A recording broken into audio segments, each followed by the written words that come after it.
আলোচনা করছেন এখন জনাব জননেতা জনাব আফজাল হুসাইন। নারায়ে তাকবীর, নারায়ে তাকবীর, দিন ইসলাম, দিন ইসলাম, আমার নেতা তোমার নেতা।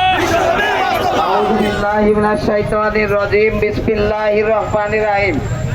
বাংলাদেশ জামাতে ইসলামী কুমারখালী উপজেলা শাখা কর্তৃক আয়োজিত আজকে বিজয় দিবসের বিজয় র্যালির সম্মানিত সভাপতি কুমারখালী উপজেলা জামাতে ইসলামী সংগ্রামী আমির জনাব জননেতা আফতাব উদ্দিন, উপস্থিত আছেন কুমারকুষ্টিয়া জেলা জামাতের সহকারী সেক্রেটারি জনাব সোহরাব উদ্দিন, চারিদিকে শুধু লোক আর লোক, মাস্টার, উপজেলা সেক্রেটারি জনাব উপজেলা নেতৃবৃন্দ, আমার সামনে কুমারখালীবাসীর একাংশ, আসসালামু আলাইকুম।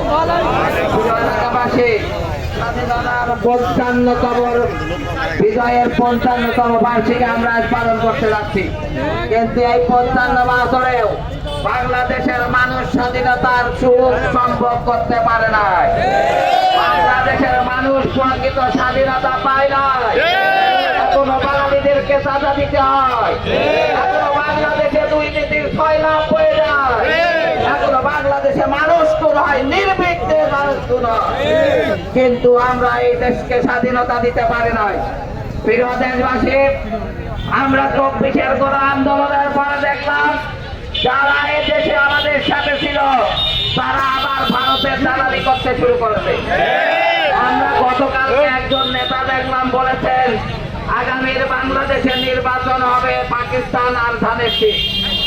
আমি বলবো যদি তা হয় তাই হবে না, আগামীর নির্বাচন হবে বাংলাদেশ আর ভারত। বাংলাদেশ আর যারা ইসলামের বিপক্ষে থাকবে তারা ভারতের দালাল।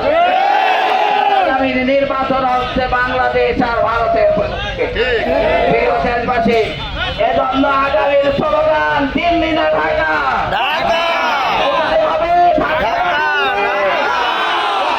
ঢাকার বিজয় হবে। প্রিয় দেশবাসী, আজকে স্বাধীনতা দিবসে আমাদের ঘোষণা, আমরা ৫৪ বছরে বাংলাদেশের বৈষম্য দূর করতে পারি নাই।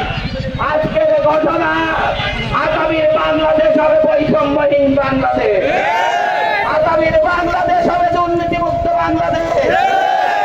ইসলামের অঙ্গীকার, আগামীর বাংলাদেশে কোনো চাঁদাবাজি থাকবে না, আগামীর বাংলাদেশে কোনো অপকর্ম বরদাস্ত করা হবে না। প্রিয় এলাকাবাসী, প্রিয় দেশবাসী, এজন্য জামাত ইসলামের পক্ষ থেকে আপনাদের আমরা আহ্বান জানাই, আগামীর বিজয় হবে ইসলামের। ইসলামের বিজয় হলে এদেশের সকল শ্রেণী পেশার মানুষ সমান স্বাধীনতা পাবে। ইসলামের বিজয় হলে এদেশের সকল মানুষ সমান অধিকার দিয়ে বসবাস করবে। যারা এই অধিকারকে হরণ করতে চায় তারাই হচ্ছে ভারতের প্রকৃত দালাল। যারা এই ভারতের দালালদেরকে বয়কট করে বাংলাদেশকে বিজয় করতে কারা কারা রাজি আছে রাজ করে।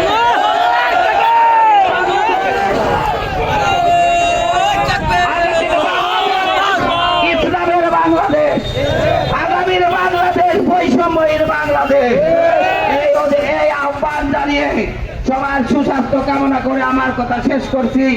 আসসালামু আলাইকুম ওয়া রাহমাতুল্লাহি ওয়া বারাকাতুহু। ওয়ালাইকুম আসসালাম।